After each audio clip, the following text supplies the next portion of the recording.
Hello students, welcome to yes online tuition.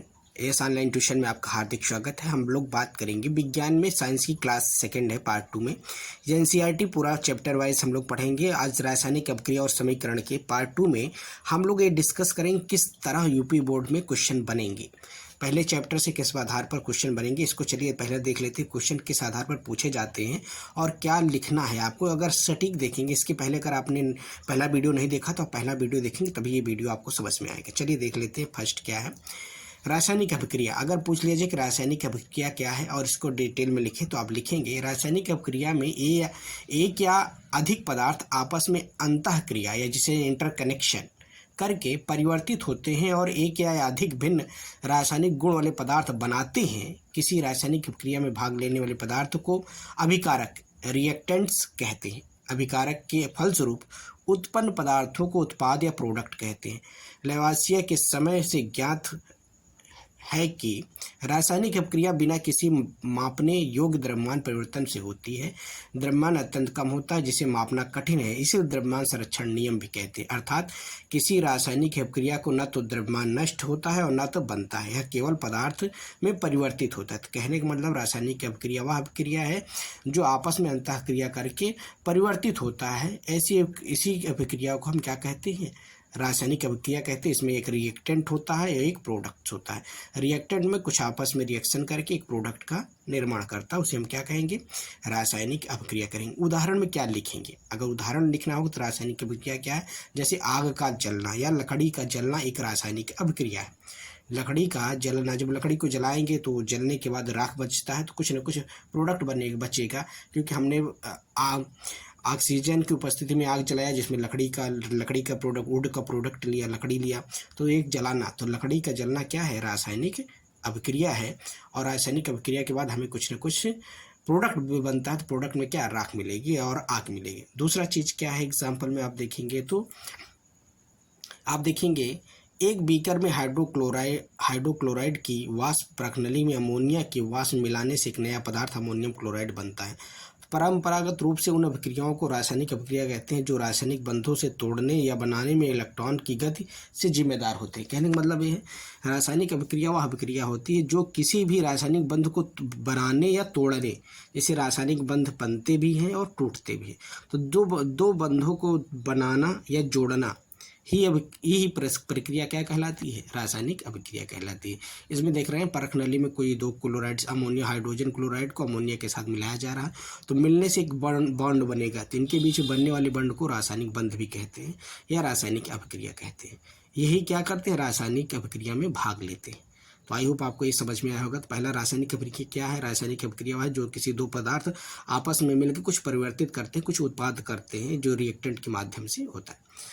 तीसरी चीज़ आप समझेंगे कि रासायनिक अभिक्रिया और क्या चीज़ें से हो सकती है, जैसे कि रासायनिक अभिक्रिया के कुछ अन्य उदाहरण हैं जो कि आपके जीवन पर में, जो कि आपकी दैनिक जीवन में भी यूज होते हैं। जैसे कि आम जीवन में दृष्टिगोचर होने से वाली कुछ प्रमुख रासायनिक अभिक्रिया इस प्रकार है। जैसे क्या क्या, जैसे पहले आप देखेंगे लोहे पे जंग लगना, देख रहे हैं चार दीवारी के लोहे का ये डोर है, इस पे देखेंगे तो कुछ इस तरह जंग की तरह दिखे, कभी कभी ये लाल दिखेगा, फिर वाइट दिख जाएगा, कुछ ऐसे है जो कि लोहे ऑक्साइड पायरा बना देता है। तो लोहे पे जंग लगना, चांदी में जंग लगना, देखेंगे चांदी कुछ समय बाद काला पड़ जाता है, सोने में कालापन आना, तो ये क्या है, ये रासायनिक अभिक्रिया के दौरान होती है। तो इसमें कहीं दो प्रोडक्ट आपस में मिलकर एक नया प्रोडक्ट का निर्माण करते हैं, वो चाहे उसमें कुछ लॉस हो या जो अच्छा हो, तो दोनों चीज़ें हो सकती हैं। तो आपके बोर्ड में क्वेश्चन आएगा कि रासायनिक अभिक्रिया क्या है, उदाहरण सही समझाएं। तो रासायनिक अभिक्रिया वह अभिक्रिया होती है, आप कब क्या लिखेंगे, रासायनिक अभिक्रिया वह अभिक्रिया होती है जिसमें किसी दो पदार्थ को मिलकर उसमें कुछ उत्पाद का निर्माण करते हैं, उसे हम रासायनिक अभिक्रिया कहते हैं। जैसे उदाहरण में क्या, दूध का दही से बनना रासायनिक अभिक्रिया, आग का जलना रासायनिक अभिक्रिया है, लोहे में जंग लगना जिसे आप मोर्चा लगना कहते हैं, ये भी रासायनिक अभिक्रिया, खाना पकाना ये भी रासायनिक अभिक्रिया है, जल जाना कोई चीज़ जलना वो भी रासायनिक, प्रकाश संश्लेषण, जैसे आपने देखे पौधे भोजन बनाते हैं तो पौधे प्रकाश संश्लेषण करते हैं, तो पौधे प्रकाश संश्लेषण ये भी रासायनिक अभिक्रिया है। बैक्टीरिया द्वारा विद्युत ऊर्जा का उत्पादन, आप देखेंगे मीथेन गैस बनती है जैसे सड़े गले चीज़ों में, तो वहाँ पर भी रासायनिक अभिक्रिया है। कच्चे तेल या क्रूड ऑयल का प्लास्टिक का निर्माण करना ये भी रासायनिक अभिक्रिया। सिरका बनाना सिरका बनाते हैं। शराब बनाना, फ़ोटो खींच के डिजिटल कैमरे से नहीं, फ़ोटो खींचना जैसे आप पहले देखेंगे ना तो उसका आता था, कहते हैं उसमें डाल के निकाला जाता था, एक ब्लैंक कॉपी की तरह आता था, तो उस तरह का। तो श्वसन लेना ये भी क्या है, सिर्फ रासायनिक अभिक्रिया के उदाहरण है। तो कहने मतलब रासायनिक अभिक्रिया लिखना, उसके बाद उसके उदाहरण। तो ये सारे उदाहरण अगर आप लिख देते तो आपका क्वेश्चन पूरा कंप्लीट होगा। 5 नंबर या 10 नंबर का, अगर आप चाहे लघु उत्तरी में है चाहे अति लघु उत्तरी में, दोनों में ये पूछा जाएगा। दूसरा कुछ आएगा, कुछ इंपॉर्टेंट्स और क्या हो सकते हैं इसके बारे में। देखिए भिन्न प्रकार की अभिक्रियाएं, जैसे प्रकाश, ऐसे संश्लेषण। तो sir direct combination of synthesis, जैसे नाइट्रोजन प्लस हाइड्रोजन, जब नाइट्रोजन और हाइड्रोजन को मिलाएंगे तो क्या बचता है, NH3। NH3 क्या है, अमोनिया है। तो बैलेंस करना तो 2 से मल्टीप्लाई कर दिया। रासायनिक विघटन, जिसे आप विश्लेषण कहते हैं। केमिकल डिकम्पोजिशन एनालिसिस, जैसे वाटर को हम ब्रेक करते हैं तो hydrogen plus O2, H2 plus O2 मिलकर वाटर का निर्माण करता हो, तो ये क्या है, डिकम्पोजिशन। इसको विघटन किया गया, पहले तो बनाया गया, फिर उसके बाद तोड़ा गया।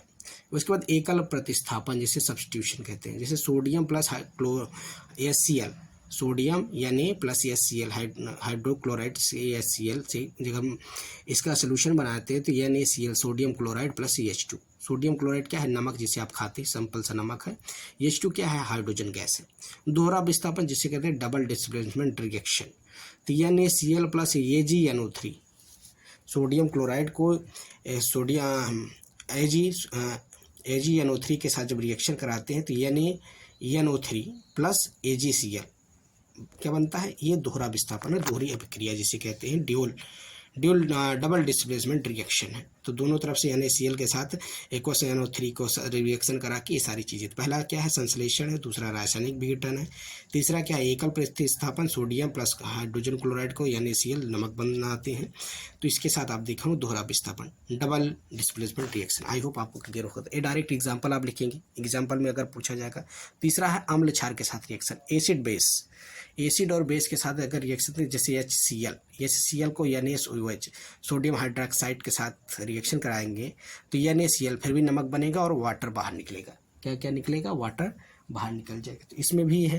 उसके बाद रेडॉक्स रिएक्शन, पहले रेडॉक्स रिएक्शन समझ लीजिए क्या होता है। रेडॉक्स रिएक्शन वह रिएक्शन होते हैं जिसमें ऑक्सीडेशन और अपचयन दोनों होता है, मतलब ऑक्सीकरण और अपचयन दोनों एक साथ हो, तो उसे हम क्या कहते हैं, रेडॉक्स अभिक्रिया। अगर आपसे पूछा जाए कि रेडॉक्स अभिक्रिया क्या है, इसकी परिभाषा लिखे तो रेडॉक्स अभिक्रिया वह अभिक्रिया होती है जिसमें ऑक्सीकरण और अपचयन दोनों एक साथ हो, तो उसे हम क्या कहते हैं, रेडॉक्स रिएक्शन। जैसे 2H2 plus O3 aqueous solution में एक्वस सोल्यूशन के साथ जब रिएक्शन कराते हैं तो H4O6 बनता है प्लस आयोडीन बाहर निकलता है। फिर उसके बाद ज्वलन, कंबशन क्या है, 610H18 प्लस 12O2 के साथ रिएक्शन करता है तो 10CO2 carbon dioxide plus water ये बनता है। उसके बाद इसी तरह दूसरी रिएक्शन है। तो रेडॉक्स रिएक्शन और अम्ल क्षार के साथ रिएक्शन बनाते हैं तो एसिड और बेस रिएक्शन और रेडॉक्स रिएक्शन दोनों आपको समझ में आया होगा। आपके एग्जाम में कैसे पूछा जाएगा, तो इसमें ऐसे पूछा जाएगा रेडॉक्स अभिक्रिया क्या होती है, अम्ल क्षार अभिक्रिया क्या होती है, इस पर टिप्पणी लिखें, तो इसको आप लिख सकते हैं। और डिफिनीशन पूछी जाए तो आप डिफिनीशन उस तरह लिखेंगे, रेडॉक्स अभिक्रिया वह होती है जिसमें ऑक्सीकरण और अपचयन, मतलब oxidation and reduction both are equation is combined together, मतलब दोनों अभिक्रिया एक साथ अगर होती हैं तो उसे हम रेडॉक्स अभिक्रिया कहते हैं। आई होप आपको ये सारी चीज़ें समझ में आई होंगी और इसी तरह सिंपल सा क्वेश्चन पूछे जाएंगे। अगर ये सारी चीज़ें आपको क्लियर होती जाएंगी तो हम आगे बढ़ते हैं नेक्स्ट क्वेश्चन में किस तरह पूछा जाएगा, तो आपको ये सारी चीज़ें क्लियर हुई होंगी। दूसरा चीज़ आता है कि समीकरण क्या है, रासायनिक समीकरण। अब समीकरण और अभिक्रिया में क्या अंतर है थोड़ा समझ लेना है। जैसे समीकरण क्या है, जैसे कि अभिक्रिया कराने के बाद किस प्रकार उसको हम लिखते हैं उसको हम क्या कहते हैं, समीकरण कहते हैं। किसी प्रतीकात्मक निरूपण में रासायनिक समीकरण कहते हैं, ऐसे लिख सकते हैं।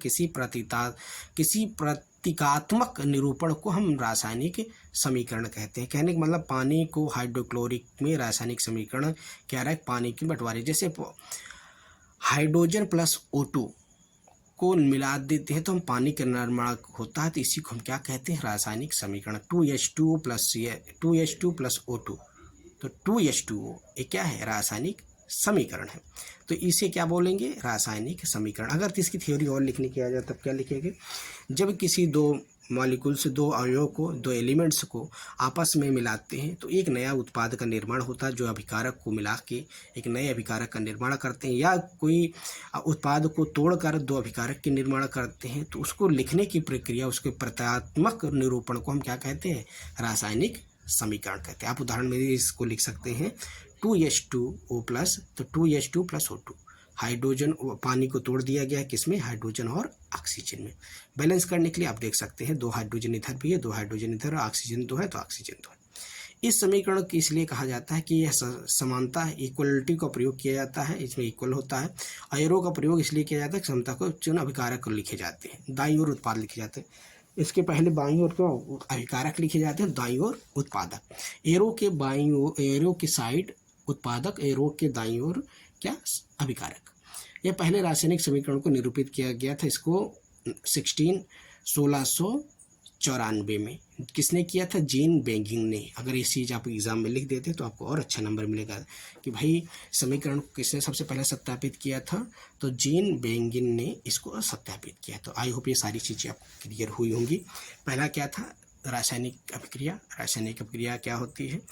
जब किसी दो अभिकारक को मिला के एक नया उत्पाद का निर्माण करते हैं तो उसे हम रासायनिक अभिक्रिया कहते हैं। रासायनिक अभिक्रिया को कई तरह से प्रेजेंट किया जाए, जैसे आग का जलना, जंग लगना, दूध से दही बनना, ये सारी चीज़ क्या है? रासायनिक क्रिया है। और रासायनिक समीकरण में क्या होता है? रासायनिक समीकरण को जो प्रतीकात्मक रूप, जैसे कि उसको जो एक रिएक्शन करा के रिप्रेजेंट कराते हैं तो उसे हम क्या कहते हैं? रासायनिक समीकरण कहते हैं। तो ये आपके बोर्ड में पूछे जाने वाले सवाल, ये पहले चैप्टर का सवाल था। और पहले चैप्टर में कुछ पॉइंट्स और रह गए, इसको नेक्स्ट वीडियो हम डिस्कस करेंगे। तो आई होप आपको ये सारी चीज़ें क्लियर हुई होंगी। अगर आपको क्लियर कोई भी पॉइंट मिस होता है, कोई चीज़ें समझ में नहीं आती तो कमेंट में आप उसमें कमेंट करिए। आपको नए वीडियो में हम आपको क्या करेंगे? उस चीज़ को पूरा पुनः दोबारा समझाने की कोशिश करेंगे। और तीसरी चीज़ ये है कि आपको एनसीईआरटी के साइंस की पूरी कंप्लीट वीडियो इसमें आपको मिलेगी। आप डिटेल में चाहे अपना नोट्स बना लें या सारी चीज़ें करते जाएंगे तो बोर्ड के किस आधार पर सवाल पूछे जाएंगे और कैसे लिखना है इसको भी हम वीडियो के माध्यम से आपको बताते चलेंगे। आई होप आपको ये सारी चीज़ समझ में आएगी। अब रासायनिक अभिक्रिया क्या है, रासायनिक समीकरण कैसे लिखे जाते हैं, और रेडॉक्स अभिक्रिया क्या होती है, ऑक्सीकरण और अपचयन क्या होता है, इसको सारी चीज़ें। और कुछ भी आपको नहीं समझ में आ रहा है तो कमेंट कर सकते हैं। मिलते हैं नए वीडियो के साथ। जय साथियों, thank you, have a nice day, good day, thank you. Please like, share and